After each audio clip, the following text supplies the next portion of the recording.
이제 2월이 벌써 시작한 게 엊그저께 같은데 벌써 이제 2월 중순이 돼 갑니다. 또 다음 주는 우리 구정이 있죠. 그래서 구정 지나고 나면 또 2월 마지막 주가 되고 참 빠른 것 같습니다. 우리가 2월 달 키워드가 하나님 앞에 섭니다.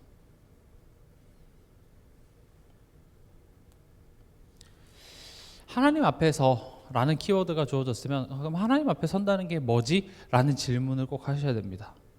그냥 우리가 말씀을 듣거나 할 때도 그냥 그런가 보다 하고 넘어가면 이게 나와 상관이 없어져요. 하나님 앞에 선다는 게 뭐지? 내 수준 앞에 서는 게 아니라 하나님의 수준 앞에 서는 것을 하나님 앞에 선다라고도 얘기할 수 있겠죠. 더 쉽게 말하면 내 생각의 틀을 깨는 겁니다. 내 생각의 틀을 깨서 하나님의 수준 속으로 들어가는 거, 이게 하나님 앞에 서는 겁니다. 여러분, 우리의 생각이 참 중요합니다.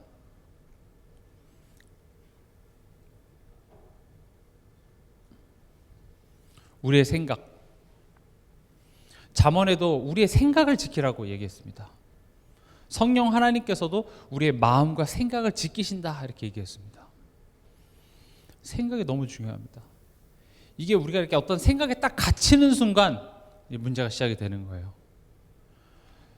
하와도 어떤 생각에 딱 사로잡히게 됐습니다. 그게 뭡니까? 네가 하나님과 같이 되어 라는 생각에 딱 사로잡히게 되니까 그게 뭘로 이어집니까? 선악과를 따먹는 행동으로 이어지고, 그리고 어떤 현실을 살게 됩니까? 하나님을 떠난 현실을 살게 되는 것이죠. 그래서 항상 이것을 기억하시기 바랍니다. 생각이 행동으로 이어지고 그 행동이 현실을 만들어냅니다. 우리도요, 이렇게 살다 보면 어떤 생각에 딱 사로잡히는 경우가 많습니다. 현실이 문제이기 이전에 벌써 그 현실을 바라보면서 내 생각이 딱 거기에 사로잡혀 버리니까요, 그 생각이 나를 아무것도 못하게 만들어요. 예를 들어서 어떤 이제 엄마가 아이를 학교에 보내놓고 집에서 이렇게 TV를 보는데 이렇게 범죄에 관련된 그런 걸 본 거예요. 봤는데 이제 거기에 뭐 아이들에 관련된 그런 뭐 유괴라든지 이런 범죄를 봤어요. 참 요즘 세상 흉흉하다. 이제 그러고 보고 있는데 갑자기 돌아와야 될 아이가 돌아오질 않는 거예요. 평상시 같았으면 그냥 얘가 뭐 어디 뭐 친구들이랑 노는가 보다 이렇게 생각할 텐데 이제 방정 맞은 생각이 들기 시작하는 거죠. 뭐지? 그래서 전화를 하는데 안 받아. 꼭 그렇죠. 그런 날 핸드폰을 놓고 갔다든지 뭐 핸드폰 배터리가 다 닳았던지 안 받아. 그러니까 이제 내가 왜 방정 맞은 생각하지 하면서 이제 또 방청소하고 설거지도 하는데 계속 이게 좀 왜 그 시계를 보는데 늦는 거예요. 그래서 이제 혹시나 해서 이제 같이 다니는 친구한테 전화했는데 걔도 안 받아. 그러니까 이제 점점 이게 생각이 자꾸 많아지기 시작하는 거예요. 근데 전화 와서 가서 딱 받아 보니까 아들 전화는 아니고 이제 친구한테 전화가 온 거죠. 그래서 왜 전화하셨냐고. 우리 애 어디 있어? 몰라요. 저는 집에 왔대. 왜 우리 애는 안 와? 그러니까 이제부터 이제 심각해지는 거예요. 큰일 났다. 그래서 이제 옷을 갖춰 입고 나가서 찾으러 다닙니다. 우리 애가 자주 가는 뭐 어디도 가고 시방도 가보고 없는 거예요. 해가 지금 져가는데 겨울은 또 해가 일찍 지잖아요. 막 여기저기 찾아다니는데 없는 거예요. 내 머릿속은 지금 이제 난리가 났어요. 어떡하냐. 막 남편한테 전화해서 막 빨리 오라면서 지금 큰일 났다면서 막 거의 막 눈물이 막 맺혔죠. 근데 저 멀리서 와서 많이 보던 실내에서 그냥 터벅터벅 이렇게 걸어오는 거예요. 아들이에요. 엄마는 달려가고 그냥 막 때립니다. 미워서 때리는 게 아니라 내 손으로 그걸 확인해야 돼요. 너 여기 있구나. 안심해야 돼. 안심해야 내가 손으로 만져봐야 이게 안심이 되니까요. 어디 갔냐고. 놀다 왔대요. 진짜 내 아들 맞나? 그래서 막 몸을 때리고 와. 그제서야 내 마음이 안심이 돼가지고. 아들은요 황당합니다. 나는 그냥 친구네 집에서 놀고 왔고 그냥 똑같은 하루였는데 엄마 마음속에서는요 벌써 지금 천국과 지옥을 몇 번 왔다 갔다 했죠. 벌써 뭐 범죄 수사물 영화 몇 편을 찍었습니다. 지금 보세요. 똑같은 상황인데 내가 어떤 생각에 딱 사로잡히면요 그게 굉장히 이상해집니다. 우리도요 이런 생각이 나를 딱 사로잡는 순간요 이게 굉장히 이상해져요. 마귀가요 가룟 유다 마음에 예수 팔려는 생각을 딱 집어넣어서 그 생각에 사로잡히니까요 예수님을 팔아요. 예수님을 팔아서 벌 돈이 떠오르는 거죠. 우리에게서 생각이 되게 중요합니다. 하나님 앞에 선다라는 걸 그냥 교회 와야지 이런 차원으로 생각하지 마시고요. 지금 나를 뭔가 묻고 있고 나를 제한하고 있는 내 생각의 틀을 하나님 앞에서 그게 풀어지고 하나님의 수준으로 하나님의 그 생각 속으로 내가 들어가는 게 하나님 앞에 서는 거예요. 안 그럴 것 같지만 우리 모두가 나만의 어떤 그런 생각의 틀에 다 묶여 있습니다. 그래서 누군가가 너 틀이야, 너 상처야 이런 얘기하면 굉장히 이렇게 밀어내죠. 아니야, 나 아닌데. 근데 본인 빼고 다 합니다. 가정 안에서도 마찬가지죠. 딱 그 자기만의 생각의 틀, 우린 그걸 뭐 고집이라고 얘기를 하거든요. 다 그런 고집이 있습니다. 그 고집만 딱 버리면 굉장히 잘 될 것 같은데, 그걸 심지어 나도 알아. 이거 나 고집인 거 아는데도 안 버려져요. 고집 꺾으십시오. 안 꺾어집니다. 어디서만 꺾여지냐? 말씀 앞에 섭니다. 하나님의 말씀 앞에서 내가 틀렸구나. 이게 한 몇천 번쯤은 내가 확인해야 그제서야 아이고 하나님 이렇게 돼요. 성경 인물들이 그랬잖아요. 아브라함, 이삭, 야곱. 그들의 인생이 하나님의 말씀에 한 번에 네 이렇게 했습니까? 아닙니다. 네 했지만 돌아서서 또 내 고집대로 내 생각대로 또 하는데 내 생각대로 하는 게 내게 유익하지 않고 내 생각대로 한 게 나를 더 힘들게 하는 그런 현실들을 지나가면서 결국 뭘 깨닫습니까? 하나님 앞에 서야 되는구나. 그래서 하나님이 제단 앞에 쓰라고 하죠. 아브라함이 하나님을 믿지 못하고 그렇게 약속했는데 그 약속 끝나고 뒤돌아서 또 내 생각대로 돌아가는 그 자리 속에서 하나님은 현실을 아브라함의 생각대로 좋게 만들어주는 게 아니라 너의 그 생각의 틀을 깨라고 이야기를 하는 거죠. 그래서 성경에는요 예수님의 그 공생의 기간 동안 수많은 장애인들이 많이 나오죠. 질병과 장애의 차이가 뭔 줄 아십니까? 질병과 장애의 차이. 질병은 고쳐질 수도 있습니다. 만약에 여러분들이 병원에 가서 여러분들을 의사가 감기입니다. 뭐 이렇게 질병을 이렇게 이야기하면 그럼 어떻게 하면 나을 수 있습니까? 라고 이야기하겠지만 의사가 만약에 여러분들에게 장애를 판정 내린다. 그 말은 뭡니까? 안 고쳐진다는 거예요. 그럼 성경에 나온 장애를 가진 사람들은 그들 삶 속에 이 장애가 나아질 거라는 생각을 단 한 번도 하지 않았습니다. 그 생각이 갇히는 거죠. 그렇잖아요. 우리도 장애 판정을 받으면 이 장애가 언젠가는 나아질 거라고 생각합니까? 아니죠. 근데 예수님에 관한 소리가 들려요. 죽은 자도 살리시고 눈먼 자도 고치시고. 그 예수님의 소리가 딱 들리는 순간 생각의 틀이 깨지는 거예요. 나을 수 있겠구나. 하나님은 이걸 고칠 수 있구나. 나는 이걸 나을 거라고 생각하지 않았어요. 성전에 미문에 앉은 안진뱅이도 내가 앉지 못한 이 장애를 치유해 줄 거라고 생각하지는 않고 그냥 금이나 오늘 좀 많이 벌어서 좀 수익이 좋아서 그걸로 편하게 먹고 사는 정도를 바란 정도지 애초에 내 다리가 낫는다는 생각 자체는 아예 하질 못했어요. 사실은 진짜 기적은요, 그 병이 낫기 전에 벌써 그 생각의 틀이 딱 깨지는 순간 믿음대로 될지어다가 됩니다. 여러분들 오늘 예배 시간을 통하여서 나의 어떤 생각의 수준이 깨져야 돼요. 그래야 거기다 하나님의 응답을 부어 넣으십니다. 이미 내 생각이 안 된다고 이야기를 하고 있어요. 이미 안 돼. 이건 하나님이 하실 수 없어. 우리 가정을 보면서 하나님이 우리 가정은 역사할 수 없어라고 이미 내가 틀을 딱 짜놓고 있어요. 그래서 하나님은 역사를 먼저 하시기보다는 내 생각의 틀을 깨기를 원하십니다. 오늘 결론적으로도 말씀드리겠지만 그 생각의 틀을 깨는 것은 결국 말씀입니다. 말씀이 자꾸 내 생각에 들어와야 돼요. 왜냐? 말씀 아니고 현실을 보고 세상의 소리를 듣고 내 꼬라지, 내 현실을 자꾸 보다 보면요, 안 될 이유만 계속 생깁니다. 내가 할 수 있는 것이 아무것도 없으니까 상대방 원망하는 것밖에 할 수 없고요. 그래서 말씀을 집어넣으시기 바랍니다. 말씀 속에서 그래 안 된다, 내가 생각하지도 못했던 그런 부분들이 탁 건드려지면서 여러분들 생각의 틀이 깨지는 순간 우린 것을 믿음이라고 부릅니다. 하나님은 하실 수 있구나. 하나님은 내 수준보다 더 크시구나.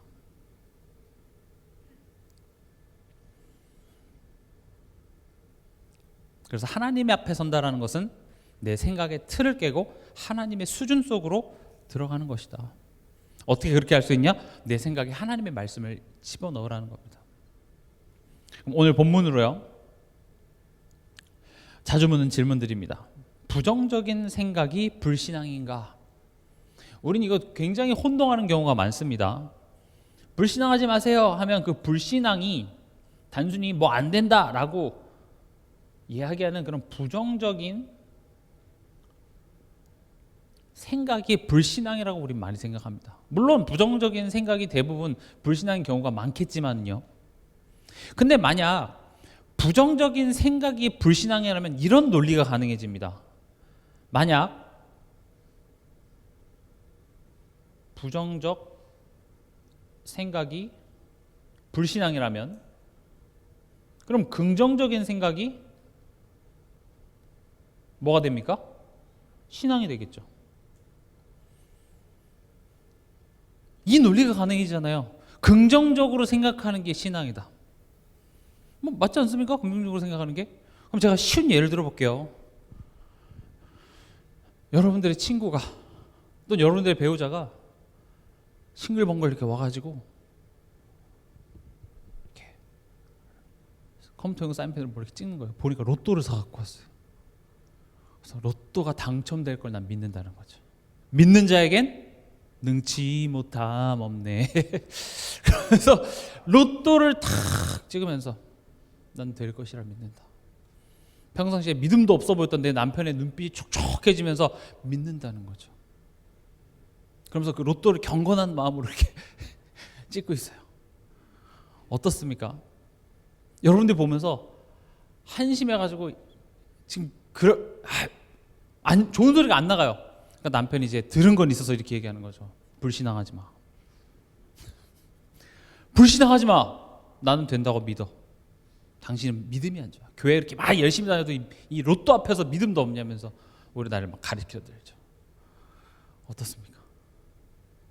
로또가 당첨될 거라고 믿는 그 믿음, 저는 의심하지 않습니다. 정말 당첨될 거라고 믿는 것 같아요.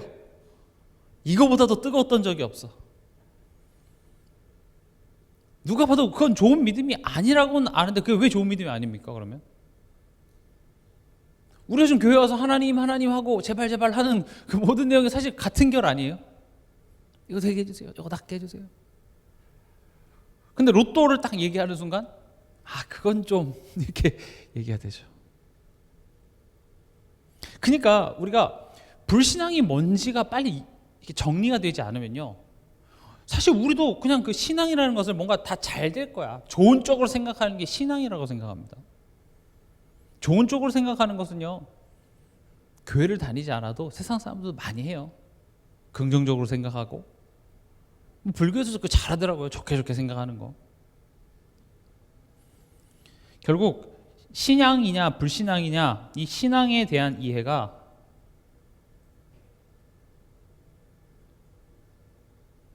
결국 믿음과 같이 갑니다. 왜냐? 불신앙은 안 믿는 거고 신앙은 믿는 거잖아요. 그래서 오늘 히브리서 11장 6절에 믿음에 대해서 얘기하고 있습니다. 과연 믿음이 뭘까? 11장 6절을 보면 믿음이 없이는 하나님을 기쁘시게 하지 못하나니, 그 말은 하나님을 기쁘게 하는 올바른 믿음이 무엇인지에 대해서 지금 설명하겠다는 겁니다. 그러니까 로또가 당첨될 거를 믿는 믿음이 과연 옳은 것인가? 그럼 그게 올바른 믿음이 아니라면 무엇이 올바른 믿음인가? 올바른 믿음은 하나님을 기쁘게 할 테니까요. 그게 그 다음에 나오는 겁니다. 하나님께 나아가는 자는 반드시 그가 계신 것과.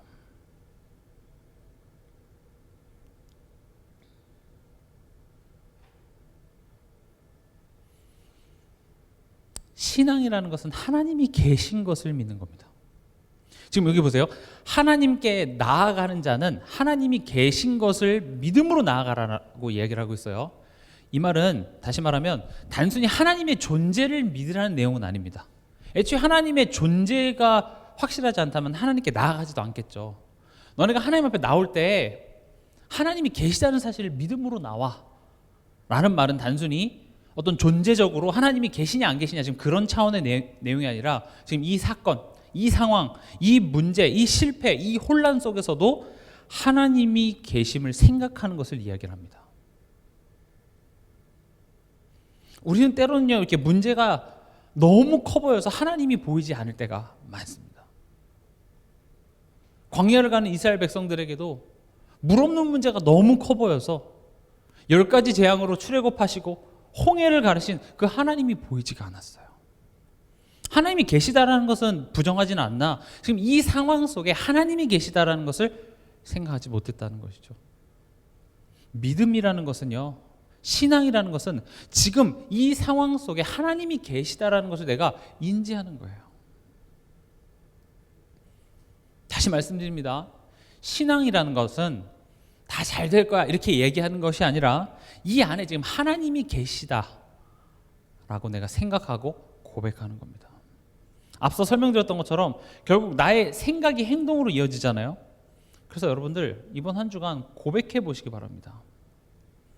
이 문제 속에서도 하나님이 계신다. 거기서부터 믿음의 고백이 시작되는 겁니다. 그래서 지금 이 갈등 속에서도 하나님이 계셔. 우리 가정의 이 문제 속에서, 이 경제 문제 속에서도 하나님이 계시지.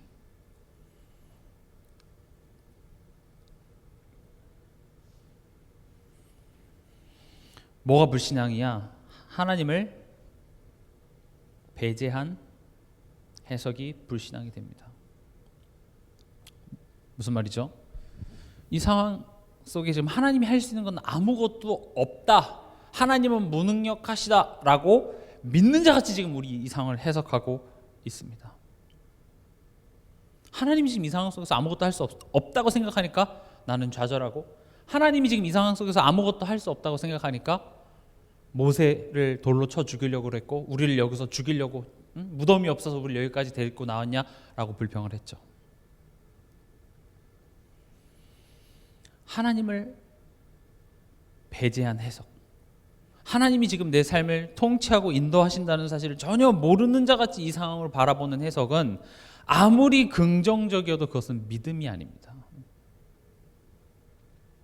내가 아무리 사실관계, 인간관계를 다 따져서 나의 경험을 가지고 다 이야기를 할지라도 하나님이 우리 삶을 통치하신다라는 사실을 인지하지 않은 해석은 결국은 똑같은 해석이 될지라도 불신앙일 겁니다. 기억하시기 바랍니다. 우리가 지금 이 자리에까지 온 것, 즉 우리가 죄인 되었을 때 하나님이 우리를 사랑하시고 우리 죄를 해결하시기 위해서 2000년 전에, 내가 존재하기도 전에 하나님이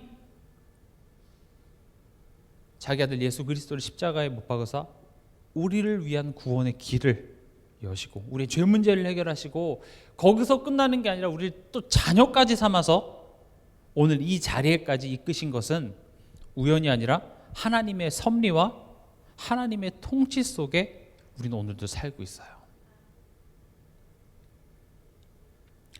내가 하나님의 통치 속에 살고 있구나, 하나님이 내 삶을 주관하고 계시다라는 사실을 부인하는 사람한테 저는 이런 이야기를 하고 싶습니다. 내가 내 마음대로 할 수 있을 것 같으면 지금 당장 심장을 한 번만 멈춰보세요. 딱 10초만 우리 심장을 멈춰보시죠. 시작. 심장 한번 멈춰보세요. 심장. 어떻게 멈춥니까? 숨 안 쉬면 심장이 멈춥니까? 아니죠. 숨을 안 쉬어도 심장은 뛰고 있어요. 내 몸에 그 심장이 뛰는 거 그거 하나도요 내가 조절하는 게 아니에요. 내 심장이 뛰기 시작하고 그것을 멈추시는 건 누구 손에 있습니까? 하나님의 손에 있습니다. 뭐 세상의 권력자들과 돈 많은 사람들이 뭔가 쥐락펴락 다 할 수 있을 것 같죠? 내 인생이야, 내 마음대로 할 거야, 내가 다 할 수 있는 것 같죠? 지금 내 몸뚱아리에 있는 그 심장 하나도 우리는 우리 마음대로 하지 못합니다. 그 심장이 멈추는 순간은 반드시 올 것이고 그것은 하나님의 주권, 하나님의 통치 속에 있습니다. 내 삶은요 그냥 내가 살아가는 인생인 것 같으나 하나님이 내게 허락하신 하루입니다. 하나님이 내게 맡기신 시간입니다. 그 사실을 정말 아는 신자의 삶의 모습은 오늘도 하나님이 내게 허락하신 그 하루를 최고로 만들기 원합니다. 그래서 그 시간을 허송세월을 낭비하지 않아요. 근데 우리는 종종 하나님이 내 삶을 인도하고 통치하신다는 사실을 빼놓고 내가 하나님과 같이 되어 내가 지금 이 상황을 분석하고 내가 해결하려고 하고 있다는 거죠. 근데 난 능력이 됩니까? 안 되죠. 그래서 그 상황을 해결하기보다 감정과 생각에 이 문제의 본질을 보지도 못한 채 그냥 그 생각과 감정에 내가 사로잡혀서 그냥 힘들어만 하고 있는 거예요. 저번 주에도 말씀드렸죠. 우리가 하나님이 통치하시고 그 하나님께 맡긴다라는 것은 어떤 문제를 두고 아무것도 안 하는 걸 이야기하는 게 아니라 문제를 보고 우린 그 사실을 보고 그 문제를 해결하면 되는데 그 문제의 본질을 보지 못하고 벌써 딱 그 문제 하나 때문에 내 마음속에 여러 가지 그런 감정, 상처, 아픔들이 올라와서 문제의 근본은 건드리지도 못한 채로 감정에 우리는 힘들어하고 있는 거예요. 그러니까 자녀의 어떤 문제가 딱 드러나면 이 자녀의 문제를 내가 이렇게 해결해 주면 되겠구나. 이게 사실적인 해답인데 딱 문제가 터지자마자 갑자기 우리 가정은 돈이 없어서 학원도 못 보내주고 그런 남편이 믿고 과거의 어떤 상처 떠오르고 막 이런 복합적인 것들이 돼요. 그러니까 우리가 삶 속에서도 보면 어떤 이렇게 우리가 갈등하고 있는 문제를 딱 보세요. 그럼 그 문제가 그럼 이 문제를 어떻게 해결해야 될 것인가 그 사실만 보면 그게 크게 문제가 되지 않습니다. 근데 그 문제를 바라보면서 사실은 거기에 감정과 여러 가지가 다 껴 있어요. 그렇잖아요. 지금 경제적으로 만약에 어렵다 그러면 일을 해야 돼요. 나가서 일을 하고 그렇게 해서 벌면 되는 문제인 거잖아요. 물론 그게 막 즐겁고 이런 건 아니겠으나 경제 문제가 있으면 내가 얼마를 어떻게 벌어야 되겠구나 하고 뭐 아르바이트를 한다든지 뭘 하면 되는 문제인데 그 돈 문제 앞에 뭐가 생깁니까? 과거의 후회부터 그때 그렇게 할 거. 역시 엄마 말을 잘 들어야 돼. 그리고 아무튼 원망부터 되고 그 감정과 하나님은 어디 계신데 왜 우리 가정 이렇게 힘들게 하고 이런 복잡한 생각이 들어요. 우리가 하나님이 통치하신다는 사실을 믿는다라는 말은 하나님이 다 알아서 하시니까 난 아무것도 할 필요 없어 그런 개념으로 생각하라는 말이 절대 아니라 지금 하나님의 그 섭리와 통치 속에 내가 지금 오늘 살아가고 있다는 사실을 기억하시라는 겁니다. 저는 그래서 우리가 신앙인으로서 살아가는 것은 그냥 막연하게 그냥 다 잘 될 것입니다. 하나님 다 좋게 해주실 것입니다. 그런 막연한 삶을 사는 게 신앙생활이 아닙니다.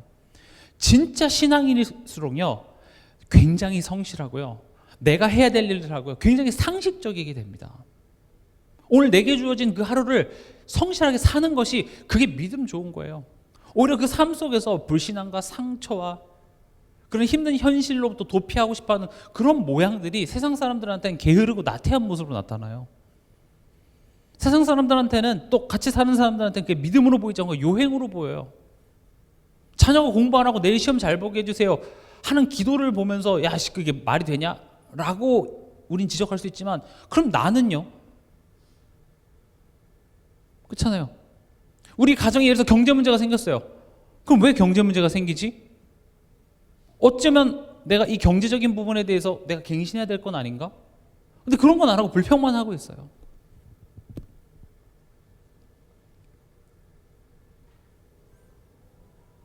보세요. 그가 계신 것과 또한 그가 자기를 찾는 자들에게 상 주시는 이심을 믿어라. 상 주시는 하나님.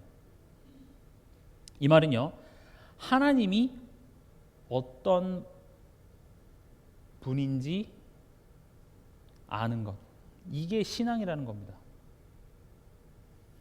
신앙은 뭐라고요? 하나님이 어떤 분인지를 아는 것. 하나님이 어떤 분인지 모르는 것은 결국 불신앙으로 이어집니다.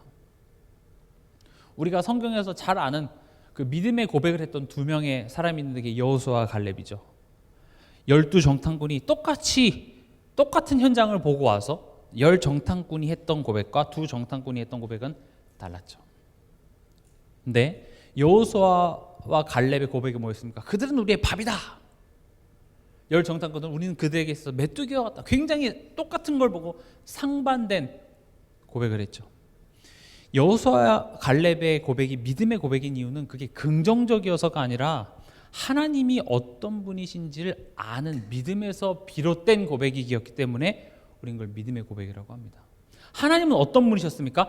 하나님은 약속하시고 그것을 반드시 성취하는 하나님임을 알았기 때문에. 여호수아 갈렙이 바볼까요? 지금 그 상황은요, 지금 객기를 부려서 될 상황이 아닙니다. 왜냐? 지금 잘 훈련된 남자들만 지금 가나안 땅 가는 게 아니라 내 처자식들, 노약자들, 어린아이들 다 데리고 가야 돼요. 그냥 객기 부려서 될 게 아니라 객기 부려서 갔다가 다 죽을 수도 있는 그런 상황이라고요. 10정탐꾼이 나쁜 사람들이 아니라 굉장히 조심했고 내 가족의 목숨이 달려있는데 야, 무분별하게 그렇게 들어가는 게 되냐? 지금 그 이야기를 하는 거고, 이 여호수아와 갈렙은 무조건 된다 이렇게 얘기하는 게 아니라 광야를 계속 걸어오면서 하나님이 어떤 분이신지를 여호수아와 갈렙은 많이 체험했어요. 낮에는 구름 기둥으로, 밤에는 불 기둥으로. 아침에 일어나면 만나가 쫙, 어떤 목사님 그러시더라고요. 요즘 시대에 만나는 쿠팡. 아침에 일어나면 쿠팡 박스가 쫙 다 있다고.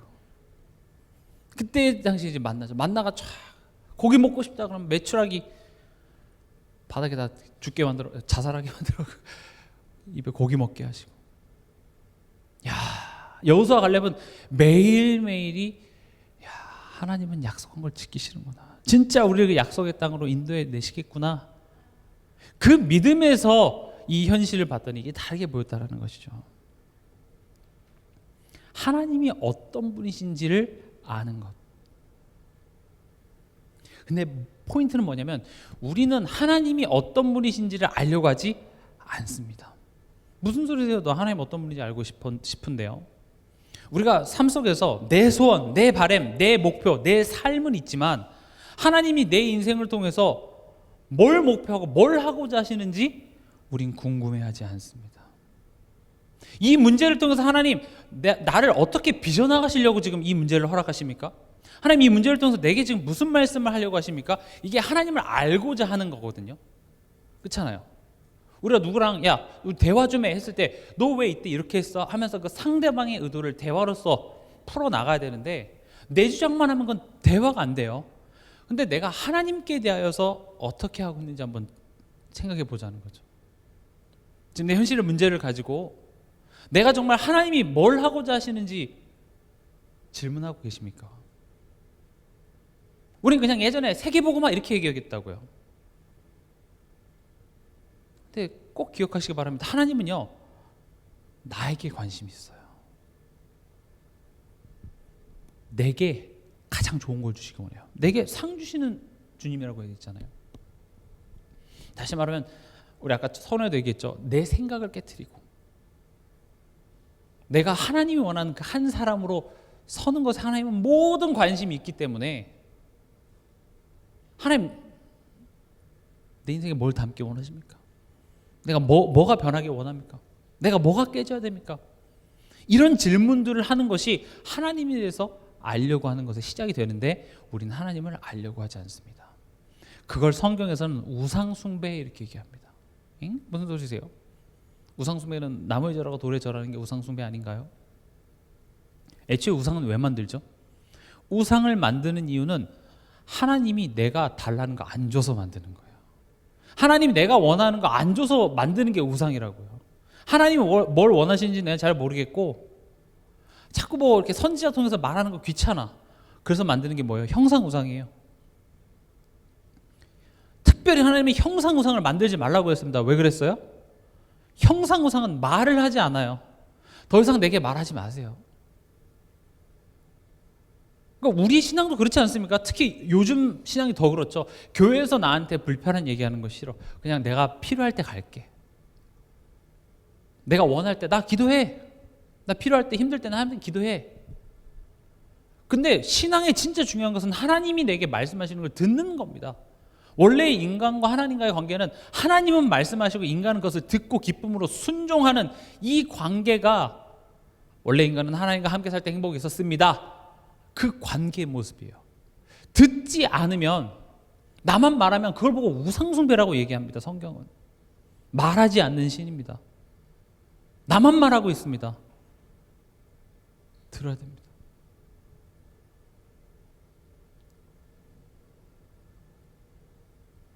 지금 뭐가 불신앙이냐, 뭐가 안 믿는 거냐, 지금 그걸 얘기하는 거예요. 하나님이 지금 이 상황 속에 계시다라는 사실 믿지 않는 것, 하나님이 내 삶을 통치하고 계시다는 사실 믿지 않는 것, 하나님이 지금 뭘 하고자 하시는지 거기에 대해서 내가 듣지 않고 있는 것, 그리고 무조건 로또 주시옵소서, 100점 맞게 해주시옵소서, 문제 해결돼 주시옵소서, 그걸 간절히 열심히 기도하면 하나님이 간청에 못 이겨서 그래 알겠다, 너가 그렇게 간절히 나를 기도하니 내가 주겠다. 그것은 올바른 신앙이 아닙니다. 상을 주신다라는 것은요, 내게 좋은 것만 주시는 하나님이죠. 그럼 우리 아까 그 로또 비유를 다시 한번 가져와 볼게요. 하나님이 로또 당첨되게 해주실 수 있을까요? 없을까요? 있습니다. 하나님 그거는 못하세요. 그렇게 하면 안 돼요. 그것도 불신앙이에요. 하나님은 전능하셔서 여러분들이 사지도 않은 로또를 주머니에 있게 하셔서 그걸로 당첨되게 할 수도 있어요. 뭐하러 로또라는 복잡한 과정을 겪습니까? 그냥 여러분 통장 잔고를 늘릴 수도 있죠. 최근에 그 뭐 비트코인 그 거래소에서 잘못 보내갖고 했다 하던데, 뭐 하나님 그렇게 하실 수도 있겠죠.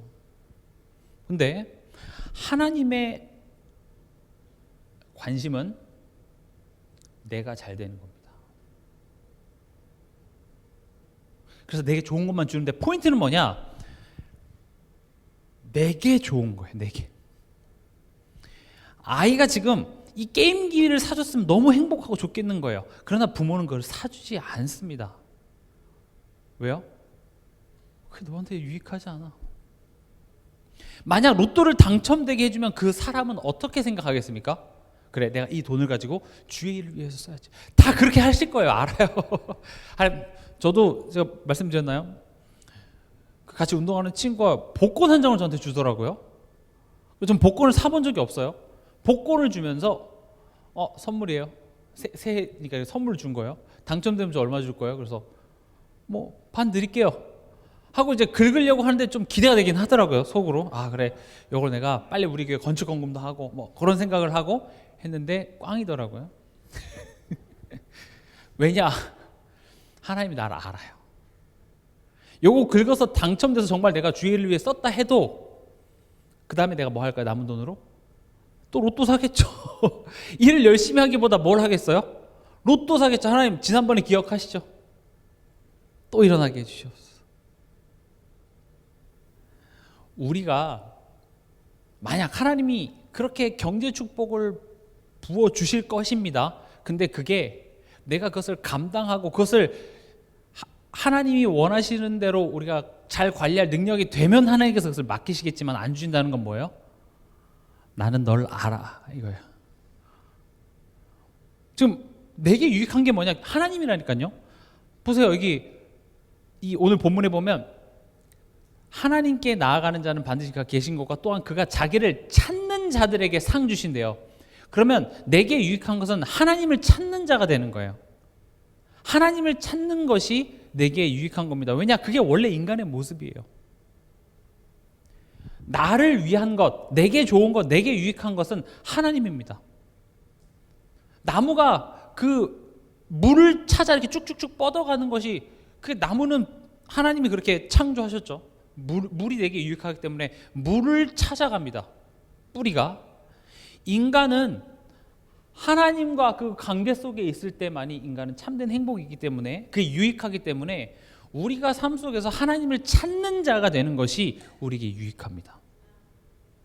우리가 요구하는 것들의 대부분의 그 끝에 가면 하나님 내게 복 주셔서 더 이상 하나님한테 아쉬운 소리 안 하게 해달라고 이야기하는 거랑 똑같아요. 하나님, 내가 이렇게 지긋지긋한 걸로 내가 하나님한테 와서 이렇게 구질구질한 소리 하지 않게 해주시고, 복 주시면 내가 일주일에 한 번씩 와서 헌금도 거하게 내가 하나님께 쏴드리고, 내가 거룩하게 예배 드리고 내가 또 내 삶 돌아가겠습니다. 우리 지금 그걸 지금 얘기하잖아요. 하나님을 찾는 자. 그러면 하나님이 복, 이런 육신의 복을 안 주겠다는 말이 절대 아닙니다. 하나님을 찾는 자가 되는 그 사람이 될 때 거기 하나님께서 복에 복을 더하세요. 하나님이 하고자 하는 게 뭐죠? 내 삶 속에 불신자들로 하여금, 야, 널 보니까 하나님 살아계신 것 같다. 뭔진 모르겠지만 너 삶이 어떻게 복받냐? 그렇게 해서 내 삶 속에 하나님을 나타내기를 원해요.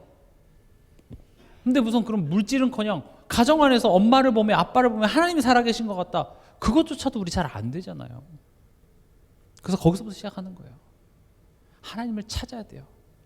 목마른 사슴이 시냇물을 찾아 헤매듯이 내 영혼이 갈급하기 때문에 하나님, 시냇물이신 그 하나님을 찾아가는 것이 건강한 건데, 내가 지금 목마르다는 사실을 몰라요. 내 영혼은 목마릅니다. 우리 모든 영혼은 목말라요. 성령께서 인도해 주시지 않으면 내가 목마르다는 사실도 모르고, 목말라도 이 시냇물로 찾아올 수 있는 힘이 없다고요. 그래서 성령께서 여러분들 이 자리까지 이끌어서 말씀을 통해서 내 영혼의 이 갈증을 해소시켜 주시는 겁니다. 그게 우리 현 주소입니다. 지금 복권이 당첨되냐 안 되냐, 지금 그게 문제가 아니라니까요.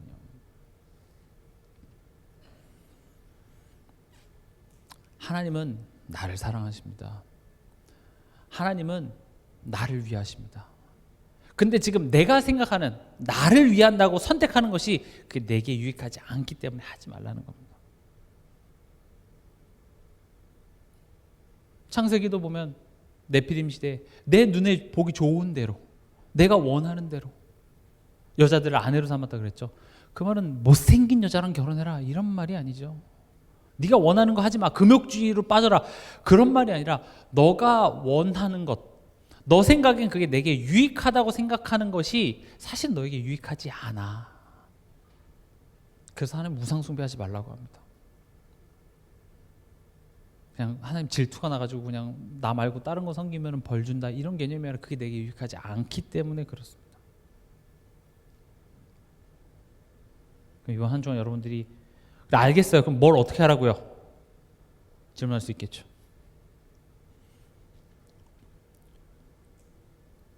신앙의 고백부터 하시기 바랍니다. 그리고 고백이 나오기 전에 신앙의 생각부터 먼저 할게요. 신앙의 생각, 고백, 그리고 실천입니다.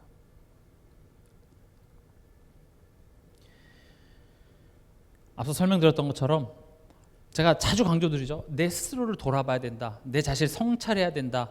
그리고 우리는 결단해야 된다. 근데 우리가 그렇게 생각을 돌아볼 힘이 없습니다. 그래서 내 생각에 하나님의 말씀을 넣어줘야 됩니다.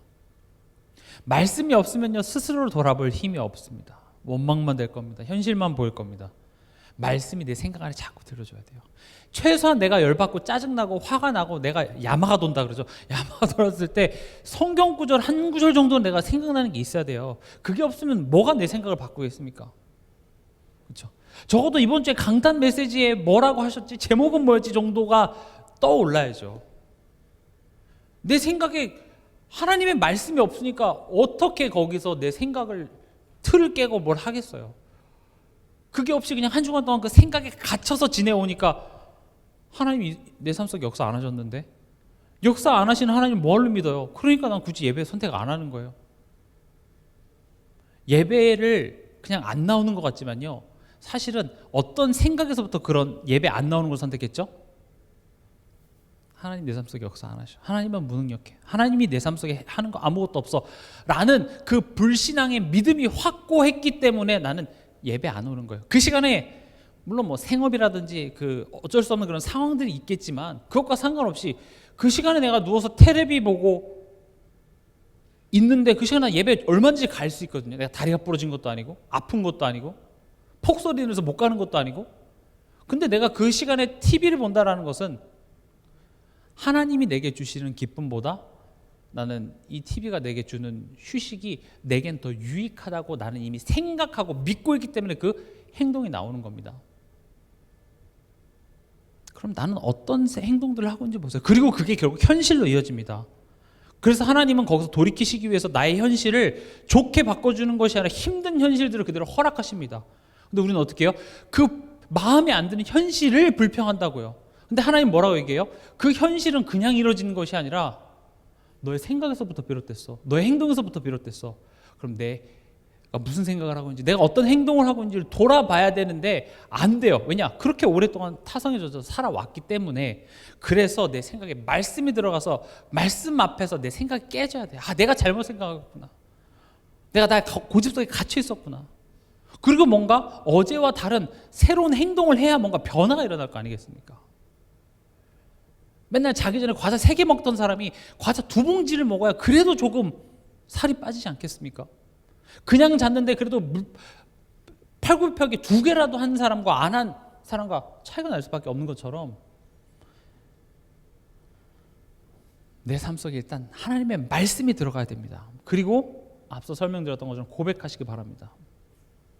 이 문제 속에도 하나님이 계신다. 고백하시기 바랍니다. 하나님은 일하고 계신다. 고백하시기 바랍니다. 짜증이 나고 화가 나고 이해가 안 돼도 고백하시기 바랍니다. 하나님, 이 사건을 통하여서 하나님을 더 알게 하여 주시옵소서. 나를 빚어가시는 분은 하나님이십니다. 이런 고백들을 여러분들이 의도적으로 해보세요. 하나님께서는 우리가 말하지 않아도 우리의 믿음을 아십니다. 그러나 그걸 입으로 고백하게 하셨습니다. 질문하시고 고백하시죠. 병자들이 예수님께 찾아왔을 때 예수님은 그들이 어떤 믿음을 갖고 있는지는 알았으나 그것을 고백하게 하셨습니다. 우리가 무엇을 고백하는 것이 굉장히 힘이 있습니다. 마지막으로 선택을 하시기 바랍니다. 어떤 선택을 하냐? 지금 로또를 사냐 마냐, 이사 가냐 마냐 그 선택이 아니라 하나님을 듣기 위한 멈춤의 시간을 선택하시기 바랍니다. 지난번에도 말씀드렸죠. 일부러 내가 평소에 안 하던 것들을 한번 좀 선택하시면서 그 시간을 통해서 하나님 내가 듣겠습니다 이렇게 해보시라는 거예요. 우리가 멈추지 않으면 절대 들을 수 없습니다. 꼭 멈춰보시기 바랍니다. 여러분, 낚시를 가거나 캠핑을 가거나 어디 조용한데 여행을 내가 의도적으로 가면 그때 생각을 많이 하게 되고 우리는 거기서 힐링이 된다고 이야기를 하잖아요. 왜냐, 그 복잡한 생각을 잠깐 멈춰줄 수 있는 그것만 해도 힐링이 되는데, 하물며 내가 하나님의 말씀을 듣기 위해서 내가 의도적으로 그 멈춤의 시간을 선택한다? 이미 거기서부터 성령이 역사하십니다. 이미 거기서부터 흑암이 이미 꺾여지는 것입니다. 긴 시간도 아닙니다. 여러분, 커피 한 잔 딱 타서 내가 하나님께 내가 질문하는 그런 시간, 말씀을 듣는 시간, 우리 지금 최근에 성경 통독하고 있죠. 그 성경 읽는 시간들을 내가 갖는 거예요. 성경 읽는 행위가 포인트가 아니라 벌써 내가 성경을 읽어야겠다고 그 자리에 앉는 순간부터 이미 듣기 위한 멈춤의 시간이 시작된 것입니다. 그리고 듣기로 했으면 그 말씀을 여러분들이 그 속에 머무러 보시기 바랍니다. 오늘 몇 장까지 읽어야 되니? 따다다다 이거 다 읽었다 올렸습니다. 이게 아니라 그 말씀의 한 구절을 여러분들이 좀 곱씹으면서 그걸 한번 좀 생각해 보세요. 이게 무슨 말이지? 지금 나 이런 현실 속에서 하나님이 말씀 갖고 나에게 무슨 말씀 하시는 것이지?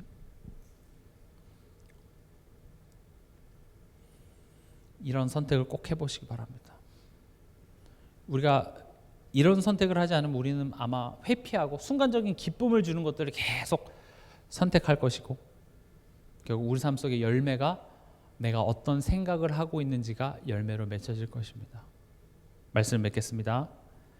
부정적인 생각이 불신앙인가? 이제 여러분들은 대답할 수 있습니다. 그가 계신 것과 그를 찾는 자들에게 상 주시는 이심을 믿는 것이 신앙이고, 그것을 믿지 못하는 것이 불신앙이 됩니다. 이번 한 주간 여러분들이 하나님 앞에 서서 나의 생각이 틀이 깨어지는 그런 한 주간 되시길 주님의 이름으로 축원합니다.